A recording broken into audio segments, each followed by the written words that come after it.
The idea being, how can you go from couch to job in an hour? So if you think about, we just ended the holiday season and we have Black Friday and Cyber Monday, and there's a huge increase in demand that consumers have for goods and services and whatnot. And when you have a 30 or 40% increase in the number of packages that are leaving a warehouse that need to get delivered, like that means that fundamentally you need more people, more human beings to be able to move, sort, pick, pack, box, send, ship, deliver all those goods and services. Now, where we really try to differentiate and where we use technology is the concept of how can you make it almost frictionless for an employer to be able to find the right worker and the job seeker to find the right job.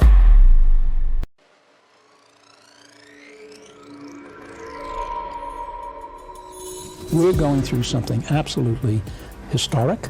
Technologies across the board are growing exponentially. It's a disruption that's going to completely redefine the way businesses compete. In the next decade, we're going to lose 40% of today's Fortune 500 companies. The exponential growth of computing is continuing.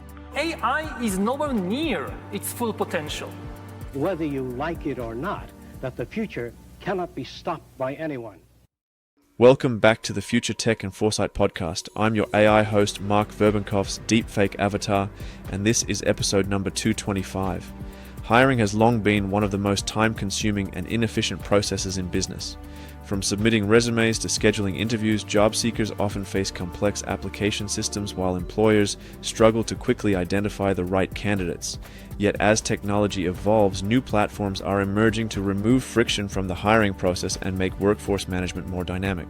This episode explores how AI-driven job matching and flexible staffing models are reshaping the modern labor market. Instead of relying solely on traditional resumes and manual screening, companies can now use automated interviews, smart algorithms, and real-time data to connect workers with opportunities faster and more accurately. These systems not only improve efficiency for employers, but also empower workers with greater choice and flexibility over when and how they work. Looking ahead, the discussion considers how AI could redefine the future of recruitment entirely. As digital validation systems and performance-based ratings become more common, hiring may shift toward a more transparent and merit-based model. In an increasingly dynamic economy, the ability to match the right talent to the right opportunity instantly may become one of the most important competitive advantages for businesses. Now, a little brief about the guest. James Terry is the head of US revenue at Indeed Flex, a technology-driven staffing platform transforming how businesses hire and how workers find flexible jobs. With deep expertise in workforce technology, recruitment innovation, and AI-powered staffing solutions, James helps organizations streamline hiring, improve efficiency, and scale teams in real time. His work focuses on connecting businesses with qualified workers through smart matching technology and frictionless hiring systems. By leveraging AI and digital platforms, he supports companies in adapting to a more flexible and on-demand labor market. Through his work, James continues to help reshape how organizations and workers connect in the evolving future of employment. Great. Well, thanks, James, for coming onto the podcast today. It's great to have you here to talk a little bit about artificial intelligence and how that's kind of working in the world of hiring. More than curious to kind of hear a little bit about how you got brought into this space to begin with. But, obviously, first of all, thanks for coming onto the podcast. Well, thanks so much for having me, Mark. I really appreciate it. And I started my career in sales. And the reason I got into sales actually originally is because I was interested in I had this idea after college of I want to go change the world. And so I worked in Washington, D.C. for a little bit for some nonprofits, and I realized it's actually really hard to do that. And so I figured, well, I want to help people. And believe it or not, when you sell a product to someone, at the end of the day, you're creating value. They believe that the money they're paying you for a particular product or service is actually more valuable than the money just sitting in their pocket. And when I found out about Indeed Flex, which was acquired by Indeed in 2019, it was called Sift at the time. The idea being you shouldn't have to sift through resumes. When I found out about them, I thought, well, this is great because I can actually help people get jobs. And that's really what our motto is we help people get jobs instantly. And it's one of my favorite parts about what we do is because, man, there's in any business, there's people that you have the good, the bad, the ugly, agreements, disagreements. But at the end of the day, like, you're trying to help someone put food on the table, and there's nothing much better than that. Yeah. Well, that's an interesting perspective for sure. So with Sift and Indeed Flex now, I know that you guys focus a little bit on, other types of job arrangements, right? So, I believe, it used to be called gigs. Now it's maybe called something else, as well as other things. Is there, say, over the last, say, 10 years or so, has there been kind of a shift in the job market or in the way people are searching for jobs? Obviously we're going to speak about the future of things, but maybe we can talk a little bit about, the context and what's happened over the last couple of years. Yep, definitely. So let me give you a little bit of a primer on the staffing market. And when I talk about the staffing market, I'm talking about like contingent labor.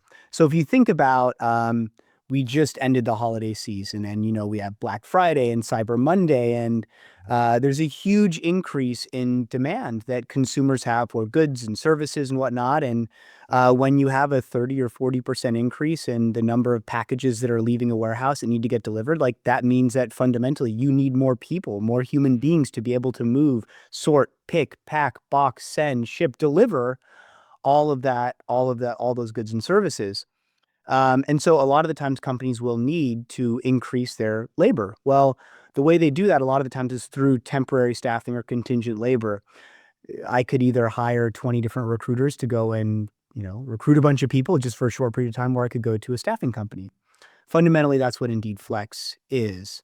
Now, where we really try to differentiate and where we use technology is the concept of how can you make it almost frictionless for a employer to be able to find the right worker and the job seeker to find the right job. So the idea being, how can you go from couch to job in an hour?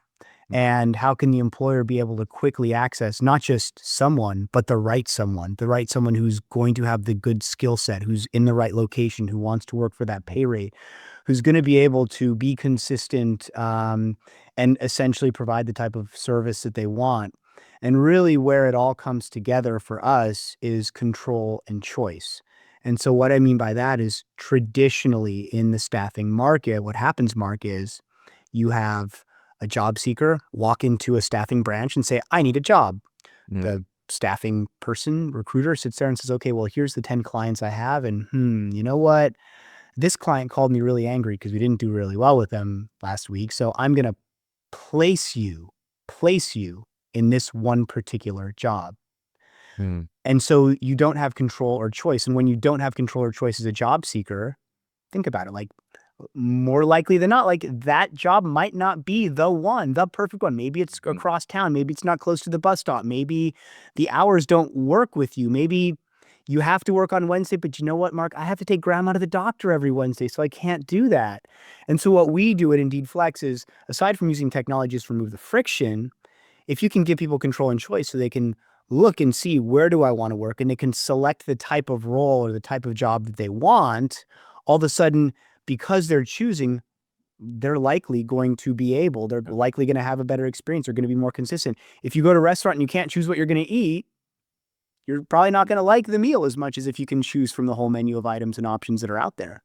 Right. And then most likely stay at that job if these contingent jobs maybe turn Exactly. into a full time afterwards. Interesting.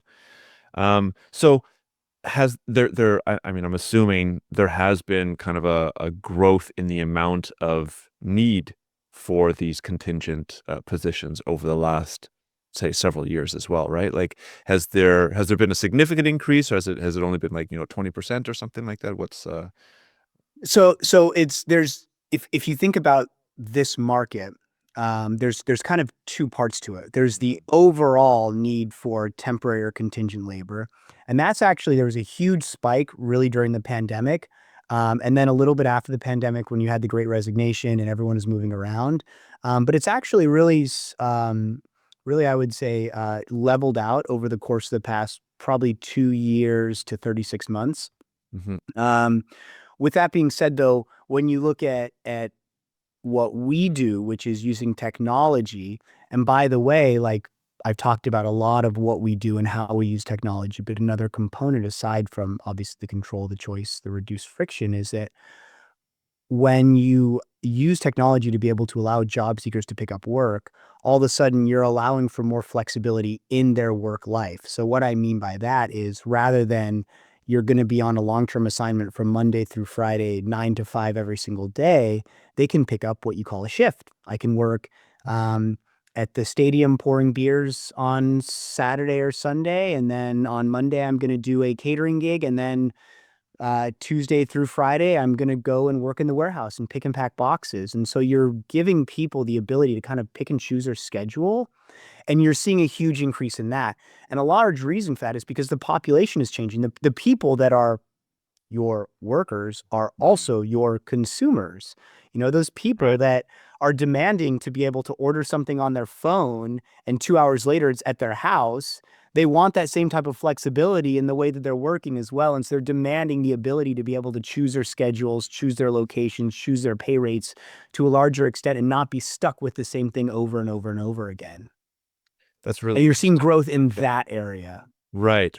Well, that's really interesting. So if we switch this to the perspective of the employer, it also sounds like there's kind of a competitive risk for employers that don't kind of take on this new attitude, this new mindset of offering what the market, in this place their potential employees, are actually looking for. Have you also been seeing that, like some of your clients have been dealing with these type of workers properly, and others just like, we need this, but we've never done it properly before, and we're kind of completely new to these kind of offerings? Yes. So we just ended the this really big peak period, and so we're starting to have a lot of these quarterly and peak business reviews with customers, and you're noticing that, hey, in the places where there was higher turnover, it was where you had really rigid schedules and had mandatory overtime as well. That's interesting. But then you look at the clients and the locations where they had more flexibility and they just found much higher fulfillment rates, much better results, much longer tenure of the workforce. And so it's really interesting to see. And people see it, people understand it, but there's this whole other component, Mark, of the fact that operationally, a lot of businesses aren't actually built for this right now, right? Like Yeah. you can say, oh, like providing flexibility is a great thing, but sometimes there's something to be said for having the same person, something to be said for being able to have the shift patterns the way that they're currently built. And so there's really this push and pull. And it's not that you should be at one extreme or the other. Like the answer is somewhere in the middle. But what you're finding right now is that whereas employers have typically been on the more rigid side of the way that they're looking at their labor planning, and employees have typically been okay with that. Now, because of the new generation entering the workforce that demands this, you're seeing more of a pull towards this flexibility. And so you're going to find the answer definitely somewhere in the middle. And it's probably someone who, to that example I was giving you, is, hey, they don't have to work. Right now the shift pattern is Monday through Friday, but they're able to take that Wednesday off every week because they do have to take grandma to the hospital. But you know what? They supplement that with working and pouring beer at the baseball game on Saturday afternoon or whatever it might be. Right. Yeah, that's interesting. What about, I mean, I guess this is both on both sides, both perspectives of things. What about the culture of companies that are kind of blending this rigid versus flexible working schedule? Like I run a small company here. We're all fully remote. We have a very specific culture that, I'm trying to navigate and manage and, kind of create consistently. But what about those companies that have, yeah, both of these types of workers? Like, are there issues? Are some better at navigating this than others and creating a kind of an interesting culture for both workers? What's your perspective on this? Yeah, I think that really what you find is that people tend to self-select. Like there are people that want the more consistent work pattern, and want to be able to work that consistent shift. And that's great. But then there's also a lot of people that want that flexibility. And historically, what's happened is those people have either worked for a very short period of time and churned, or they just haven't gotten that job at all. But because they have to, take grandma to the doctor every Wednesday, doesn't mean that they're inherently a bad worker or a bad person or not going to be one of your best. It just means that there's one particular day they can't work. And so in reality, a lot of the companies that are embracing this and trying to figure out like, hey, what's that like 80% of the workforce super consistent and this 20% more like flexible workforce there, like a lot of the times that 80% actually really likes it. Why? Because they know that they're not going to have to be retraining people all the time, because it might not be Marc and James every day. It might be a different person, but at least it's that different person is the same different person every week, if that makes sense. Right. And so a lot of times if you're able to find that balance and you're leaning into it, because this is not an Indeed Flex thing, this is not a James thing, this is really like, this is the way that the market is moving. This is the way the job seekers, this is the demands that they have. People are really liking it. And by the way, you're attracting talent that previously you would not be able to attract. These people are finding jobs elsewhere. I mean, if you really think about it, like you and I can both open up our phones right now and download probably 10 apps that we can go and we can either do ride sharing, we can do grocery delivery, we can do meal delivery. Like literally this afternoon, we could do it if we wanted to. And so why should you not be able to do the same thing at the warehouse down the street? Very interesting. Yeah, could we dive a little bit into the tech here? I mean, obviously no proprietary secrets or anything, but it's very interesting for me to hear about the frictionless, and I would say also like the speed at which people can find these jobs. Like, do people, I mean, they would have to create a profile and input a bunch of information, and then there's, I'm assuming, some AI that understands that and connects it with an employer that's looking for those specific skills, those specific attributes of each candidate, right? Yep. So there's a few different components where we really double down on the technology. So number one is on the onboarding process. Every step that you ask a candidate to go through in a job seeking process, and I'm sure that you even notice it personally for yourself or with the business that you run, like the more onerous you make it, the more candidate drop off you're going to have. And the more steps in filling out an application, the fewer people are going to fill it out. And it shouldn't be almost like who's willing to wait it out and just click next enough times. Like that's not usually the indicator of who's actually going to do a good job. Right. And so one of the things that we do is that we've had a lot of success with actually is we built our own AI interview system. So what happens is anytime a candidate applies for a job, they're able to go through an AI interview. And what that does, and it's based on the role or the skill set that they have said that they have, and then our AI system will then ask them questions. It's typically first level, and then also we'll ask second level questions just to validate some of the information. Those, because AI is still relatively new, we still have a human being review every single one of the interviews that's being done. But essentially what that does, that allows someone to go through the funnel a lot faster, Yeah. and then B, at their own time. So if I'm working a normal job, I can't take an interview normally during working hours. I want to be able to do it at 9 o'clock or 10 o'clock at night after I put the kids to sleep. And this gives them the ability to do that, which is really, really important.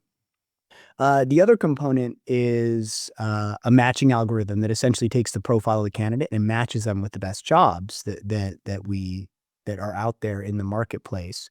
And then the last thing I'd say on the job seeker side, because we have a fair number of technology features on the client side, on the job seeker side is we also essentially are trying to remove the resume. So it's crazy to hear someone at Indeed saying like, we want to kill the resume, but that's what our goal is, because like over 50% of people lie on their resumes, Right. whether they're big or small, like everyone's doing it.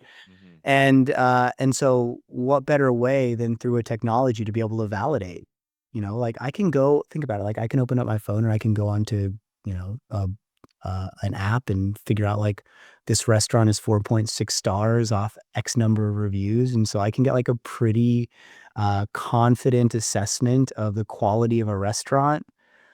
But when I'm hiring someone, it's almost finger in the air. And by the way, half the time they're lying on their resume. Yeah. So what we do is every time a worker works, the client can rate them. And every time the client rates them, that essentially helps us determine and rank how good or not good that worker is, along with a number of other factors like are they consistent, do they no-show, are they late, so on and so forth. And then every client can then go in and see the ratings of the workers. And they can say, oh, wow, this worker is a 5-star worker and has worked with 3 or 4 of my competitors down the street. I should be able to hire them potentially without an interview. Right. And so all of a sudden, if you think about this and as this plays out over the course, right, we're talking about the changing labor market landscape and demands of workers. As this plays out over the next 2, 3, 4, 5 years, can we potentially see a world where people don't necessarily need to do an interview because I have a verified and a validated resume from all the prior work that I've done in the past? Very interesting.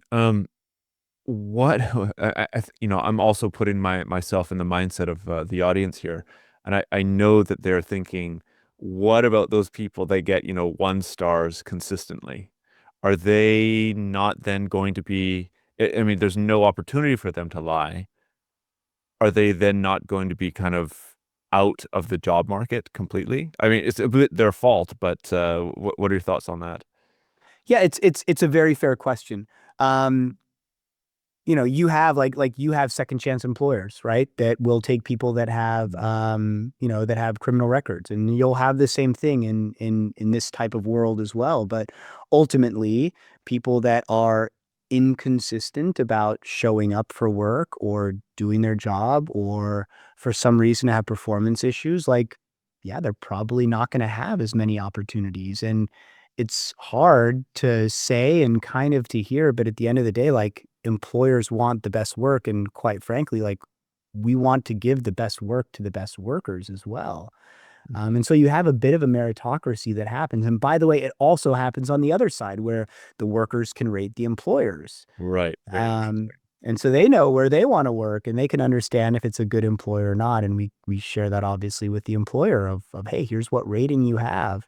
And so it's ultimately the idea is let the best workers be able to pick up the best work. Yeah, no, that's super interesting. I like the other way around as well. Even as an employer, right? I would hate to have a 1-star review on your platform when I'm trying to hire people. That means that my hiring opportunities would be almost non-existent.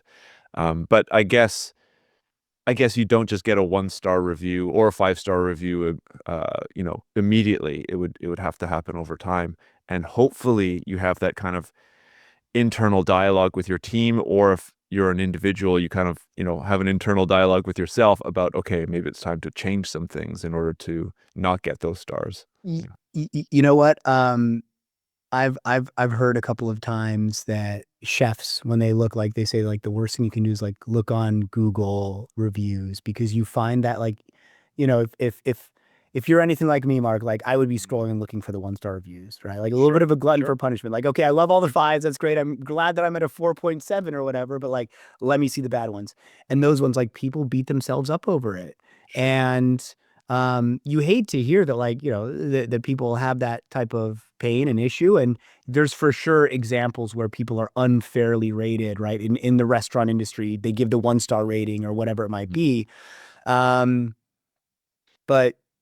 if you're able to do that for a restaurant, shouldn't you be able to do that for an employer? Where is it actually more important to get a good feedback loop, right? Where people are spending a huge percentage of their lives.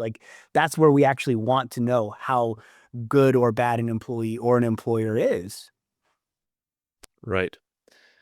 Yeah, no, it's certainly interesting, and I guess we live in the review and testimonial age right now, so yeah, it does make sense that this is going to be continuing on into different fields. Yeah, super interesting. I wanted to ask one other question about the interview process. So you said that it's an AI giving the interview. Is it like a human avatar, or is it just text based? What's the interview actually looking like for these people? Good question. So we've actually done a huge amount of research on it. We found that having an AI avatar can be like, you've heard, I'm sure, of the uncanny valley. Like it can be a little bit off-putting to have like a human looking at you that's actually not a human, and asking you questions. And so it's just a voice, so it's all done via voice. You can do it on the phone or speaker or whatever, Zoom call type. And you just see kind of like the sound movement. And that's how we do the AI interview. And as a matter of fact, what we've done is we built it at Indeed Flex. At Indeed, we think of like Indeed Flex as customer number one. Built it for Indeed Flex, but then we also allow a lot of Indeed clients to also use this, and a lot of job seekers. So we've actually leveraged this system to be able to allow Indeed clients that are hiring permanent full-time workers to be able to say, hey, right now I get 200 applications for this particular role. I don't have time, effort, resources to go through 200 applications. Let's put them through an initial AI interview, skinny it down to the top 10 or 20, and those are the ones I'm really going to look at. And they'll do a secondary follow-up in-person or video interview or something with a live person, but at least it lets them kind of winnow it down a little bit. And then we also, for job seekers, allow job seekers to use it as well. So we actually do interview coaching and say, you're applying for a office manager role. Here's some of the questions you're going to get. Let's do an interview. And then the AI will then give them feedback afterwards and give them areas that they might be able to improve the interview process. Very interesting. There's obviously been a lot of online talk over the last, say, year or two about these AI, not just interviews, but AI like resume scanners, right? And then people gamifying their resumes for AI rather than for humans. I haven't looked into it all that much, but obviously I've read an article or two or watched a YouTube video here or there. Can you give me your thoughts on that? I think your situation is a little bit different as you're phasing out resumes, but I still think it's interesting to hear kind of. That's the reason that we have a live human being look at all the interviews. Like, I would be lying if I said that every single time it's perfect. Because we have people looking at it, like there are examples where someone will be doing the interview, and then you can see they have a phone next to them and they're actually like typing in or having, we've got another AI listening to the question and telling them how to answer. But because we're reviewing each one of them, we're able to ensure that those people aren't getting through. And by the way, like, the great part about it is you kind of have the best of both worlds, because you can minimize that, but then also, when you have a real recruiter doing an interview, there are unconscious biases that happen. There is coaching in an interview that happens. A lot of the time, recruiters, they want someone to get hired a lot of the times. And so this actually removes a lot of that. And so we've found that in reality, the quality and the consistency of the workforce is increased because you don't have like people using their unconscious biases to select in or select out a certain candidate. Right. And then in addition to that, we find that there's this, you're finding that because that the job seeker, is actually more, we find, I think it's like, we did a survey, 85% of job seekers are either as happy or more happy with this type of interview than a live interview. And it's probably because like they know that the bias is gone. They also know that I can do it at 9 o'clock at night, whereas before I couldn't, and I'd have to adjust my schedule. So it's interesting to see. Like, that was one of the things I'd always wondered, is like, would people feel weird answering these questions to AI? But actually, it's not difficult for them at all. And if you think about calling into a call center right now, like typically your first 5 minutes is like, press 1 for this, or say yes or say no, or tell me what your question is. And so people are relatively used to that type of interaction at this point. Yeah. Yeah, no, this is really interesting. I've had a couple guests on in the past, and they do kind of like an AI psychologist, or therapist. But again, it's like low level is that first level. Yeah. So this is kind of like that. And similar feedback that they've been getting, it's like people they're more comfortable talking to an AI because there's no judgment behind it, right? It's just Exactly. pure information that can be exchanged. And I think what they also found was like people are more open to speaking about, obviously in this therapy situation, more open to speaking about their troubles at a quicker rate than they are with a human. So I don't know necessarily how that translates to jobs, but maybe people are more willing to talk about their history or what went wrong, rather than trying to manipulate the language so that they sound perfect to a human potential employer. Yes, I'd say there's a little bit of that. I'd say the biggest thing that we notice is that there's less prompting, I guess. So it's like if you have a live recruiter and someone asks and they ask a question, um, the live recruiter asks a question, someone answers, and they only kind of give a half answer. How would you handle food safety or something? And they answer it, but it's not great. And then what a lot of times the recruiter will do would say, well, what about this? Or what about that? You know, and they're almost like giving a little bit of a hint of the actual answer or the continuation of the answer they want, whereas the AI doesn't do that. So it will ask the second, like, can you expand on that? Can you get more specific? But it won't actually tell them the answer. Whereas sometimes recruiters can kind of fall into that trap of like almost trying to coach people a little bit too much on that interview process. Very interesting. So when we're talking about these recruiters or HR in this case, once the AI has done the preliminary, you said even like secondary level interviews,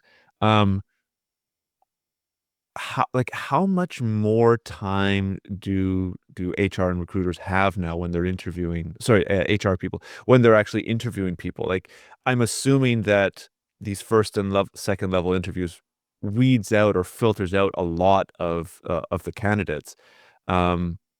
Do like HR people have like 50% more time on their hands to work on other things now? Like, what are you seeing? Yeah, Mark. So for our internal individual recruiters that we have, we went from them doing around 14 interviews a day to now they're able to do 85 reviews a day. Okay. Right. So, I mean, it an order of magnitude improvement. And we found that like that gives HR people the opportunity to really choose what else do they want to do? How can HR, as opposed to, how can it become like more of a consultant or profit center within the business? How can they do more career coaching? How can they play like more of a strategic role in the way that the organization is running fundamentally? How can they do more effective candidate pipelining? How can they maybe spend more time on the more high value roles, right? Like if I know I have 100 roles, maybe one of them is very highly comped CFO or controller or something like that. Like I need to make sure I'm really headhunting for that one. And this opens up time for me to focus on that. And the maybe more entry level data entry roles I can have run through this more AI interview process. And so we're finding that it's providing a lot of value. And then also from our side on Indeed Flex, when we talk about like our clients interacting with the way that we operate with them, we also use AI there. So picture a world where previously, if I am in a warehouse and I am running into the peak period of the year and I know I have a ramp up or a need for a certain amount of labor, and I would have a handful of different staffing agencies that I'd work with, and I would call some, I would email some, I would text some, whatever it might be. And then I'd have to kind of like move the orders around a little bit because this one says yes, this one says no, right? And and then all of a sudden I'm dealing with like manual processes on timesheets and who is supposed to show up. This one sent me a text message of the names. This one sent me, right? You can kind of see where I'm going with this. Picture a world where you can now go into our system and you can say, I need 25 people on the A shift starting on Monday, enter, and it's done. And we will automatically go out and whether they're Indeed Flex direct workers or the network of staffing agency partners that we also work with, we'll send it out to them based on like the predefined criteria of how strong are these partners in these different markets, who typically has the best fulfillment rate. And we will really do, and then our system will also like rank all the workers and make sure the best workers are getting the best opportunities. And so you take a process that typically used to be very manual and you say, and by the way, it's not like anyone's missing it, right? It's not like someone's saying like, I really liked this back and forth that I had. Like, no, it's a necessary evil of doing your job. So if you can make it easier, and that's the great part about AI is people say, well, AI is going to take someone's job. Like, no, AI is going to, it's a person that uses AI that's going to take your job, right? Like exactly. someone who uses it to allow them to be more efficient and more productive so they can generate more revenue for the organization by spending time on more value added tasks. That is what, if I don't use AI right now, I need to be thinking about how can I leverage it to make myself better. And because that's fundamentally what people that are having a lot of success with it are able to do. Yeah. This has been I'd say one of the biggest trends that I've been hearing over the last year or so of running the podcast. When we've been focusing on AI, it's you're not going to be replaced by AI. You're going to be replaced by somebody who uses AI, 100%. Maybe if we could go back to like HR leaders' roles a little bit, because every single podcast, whenever we talk about one specific industry or roles, there's always transformation when it comes to AI. You touched on the point that there's all this free time now, and they have many different things that they can do. Are you seeing like specific skills that HR leaders need to have now more than they did, say, 2 years ago, and that these new skills are going to be more important as time goes on, rather than just here's an open calendar, kind of, fit some interesting things in there for you. Yep. I think that we are noticing that HR is being given the opportunity to play a much more strategic role in the way that the business functions and operates. How that manifests itself at any given employer or business probably depends on that type of business as well as the type of HR professional that we're talking about here. But I'll give you an example, and we'll tie this back to what we talked about before around people demanding this more flexibility around their scheduling. So who typically defines a schedule? Not HR. It's the operations team that does this. Potentially by freeing up this time, now the not the HR team has the ability to go to the operations team and let me show you the data around why changing up your shift pattern and creating more flexibility is going to allow you to have better outcomes when it comes to your fulfillment or lowering your turnover rate or whatever it might be. And then to take it a step further, did you know that if we could lower our turnover rate by 6%, then what that would mean is an increased output and a decreased requirement to do new hire trainings by 15% or whatever that might be. Right. What would a 15% impact or increase in the productivity? How would that impact you, Mr. Operations person? And all of a sudden, HR has just become a profit center for the business, right? They've actually helped us to drive revenue and be more effective. That is what I'm finding the most outside the box, the most, I would say the most forward-thinking HR leaders are doing right now. Very interesting. It's every single podcast that I do that's focused on AI really makes me think like, shit, those companies that aren't implementing at least some form of AI, they're going to be absolutely outcompeted by their competitors that are. We're talking about HR and recruitment. There's also like internal data. There's having your own internal AI that you can read. It reads all the SOPs of the company, so you're just communicating with it rather than flipping through a massive binder of all the different SOPs. There's so many different other examples out there. It's such an interesting future, and I think businesses that don't think about these things are, I mean, they're just going to be wiped off the board. I smirked a little bit when you mentioned the SOP thing because we're actually in the process of building that right now. Like we've identified that, we work cross-functionally with a lot of different parts of the business, and my organization does. And we found that, things get rolled out. We use Slack and an email or a Slack channel 2 months ago, and then someone does it the other way. And then, well, it was in the Slack channel. Well, I don't know where it went. Right. It was in the ether, Yeah. scroll up, scroll up, scroll up. And now you put it into a system and a knowledge base, and all of a sudden I can just type it in to find the answer. And this actually came about, Mark, because we were talking to, I was doing a focus group with a number of people that are on my team. And I said, well, what if we just made sure we were better about updating this one little like database, like this intranet that we have? And someone said something that was really interesting. They said, you know what?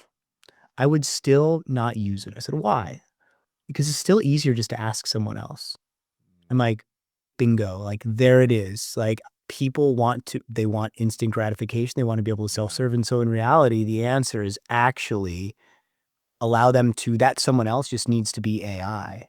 But I think that a really important, like almost cautionary tale is, while AI is important, while it is the future, while there is still a lot of unknown about what that's going to look like, I think that it's really important to be thoughtful about your use of it. Like, you should definitely try things at small scale, but I find that a lot of organizations will, say, oh, we're going to use AI, we're going to have a bunch of agents, and we're going to just cut a bunch of headcounts. Like, hold on a second. Like, are we sure? Like, we need to be thoughtful about it, and we need to make sure that, like, rather than going a mile wide and inch deep with AI, why don't we just choose a couple of really key areas where we think we can drive efficiencies, benefits, improvements, or whatever, and really be thoughtful about how, when, and where you're leveraging AI, as opposed to just trying it everywhere at once. It's a really good message. Almost a perfect place to end a podcast. James, I have one more question for you. There's obviously been a lot of talk and videos shared about all these robotic workers, for lack of a better term, right? Elon, whether it's Elon Musk, or I think Boston Dynamics just came out with one a couple days ago that's got some really interesting actuators, and it moves very well. I think it has 3 fingers as well. What are your thoughts on that as it comes to when they start coming into play, especially for the type of, maybe not all the workers that we're talking about, but certainly ones in warehouses? This has been kind of one of the key industries that is going to be impacted by this. So there's no doubt that it will have an impact. I think that realistically, we're probably 5, 7, probably even 10 years out from that. Yeah. When I was getting my MBA, I was in a group and we did like our final project on robotics. And this is quite a while ago, but they said, like, the hardest thing about robotics is, and big reason humans evolved is because of our opposable thumb. Like, picking up an object is unbelievably difficult because they're different sizes, they're different shapes, so on and so forth. I do think it will happen. I do think it will be mastered. I think we have a little bit of time. I think actually, if you're going to talk about the first step, though, it's something that I recently read about. There was a company in China, I forget the name, that is implementing AI agents. And what they're doing is, as opposed to traditional SaaS, software as a service, which is really like, you could also call like software seats and licenses, right? Like, you pay by how many users are using it. The way that they're going to monetize is they're calling it RAS, results as a service. So you only pay based on the results and the quality of the result. And so it's really interesting because you think about all the products that you and I probably pay for, both personally and in our business, especially, and all the seats that we pay for. And in reality, if you could say, actually, if I'm in sales, I'm not going to pay you based on how many seats. I'm going to pay you based on how many deals I close, what the value is based on the data or information or service that you're providing to me. All of a sudden, there's a paradigm shift now. And people are not focused on just selling seats. It's based on the actual quality of the output. And so you think about the type of development work that would be done in that scenario. It's actually like, how can we maximize output and outcomes for our consumers and for the buyers of our products? So I think that's actually a really interesting and very dynamic and a very disruptive kind of billing model almost that I'm kind of watching right now. And so you're seeing that this might happen, or maybe should happen, when it comes to these robotic support mechanisms that are going to be implemented. Maybe I think, think about going and run a business. Like, instead of paying for a bunch of seats for some service that you guys have, instead, if it was like, maybe you're paying based on what the output is and the results of that output, I'd at least very closely, I'd think about that. It really changes. It changes the way that people are potentially going to evaluate the way they're doing things, and also it puts onus onto the deliverer of the service. I find that a lot of times with SaaS organizations and companies, like, you sign the contract, you get the license, you get the email, and then it's like, okay, sign our, I'll see you at renewal time. Whereas it changes it if now I actually am a little bit on the hook for the quality of the results that I'm delivering.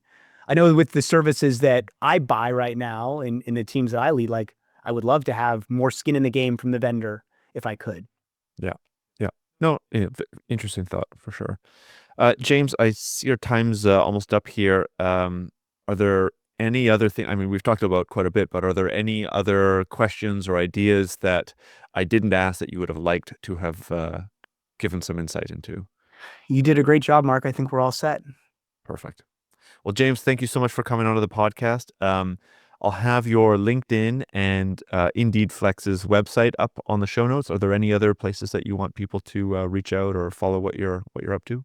Yeah, go to indeedflex.com. If you're a job seeker, we can help you find work very quickly. And if you're looking for talent, we can definitely help you in that area as well. Perfect. Well, thanks again for your insights, James. It was an enjoyable time with you. Thanks. Thanks a lot, Mark. Well, thanks for listening to this week's Future Tech and Foresight podcast. If you like what you've heard here, there are, of course, a number of ways that you can support the podcast. The best way would be to leave a review on Apple Podcasts or give a rating on Spotify, which you can find a step-by-step explanation for on the futuretechandforesight.com website. Alternatively, feel free to leave a comment either on the episode show notes or the YouTube channel where you can see video recordings of the interviews. And finally, if you are part of an organization that is aware of the disruptive and transformational impact that emerging and future technologies will bring and want to know more, please get in touch to hear about the strategic foresight services that we offer and how we can help future-proof your organization and take advantage of the phenomenal opportunities available to survive and thrive in the future. A lot of future-shocked people and future-shocked institutions in our society are simply overwhelmed. Once there is superintelligence, the fate of humanity may depend on what the superintelligence does. Science fact is catching up to science fiction. The first truly intelligent machine will be the last invention that humanity needs to make. The only scarcity that will exist in the future is that which we decide to create ourselves as humans. Within a 10-year design revolution, we can have all humanity living the highest standard of living anybody's ever known. Progress is accelerating at an exponential pace, and it's going to reach a point where progress is so fast it's going to be a singularity. We are probably one of the last generations of Homo sapiens. Every single headline points to the birth pangs of a Type 1 civilization.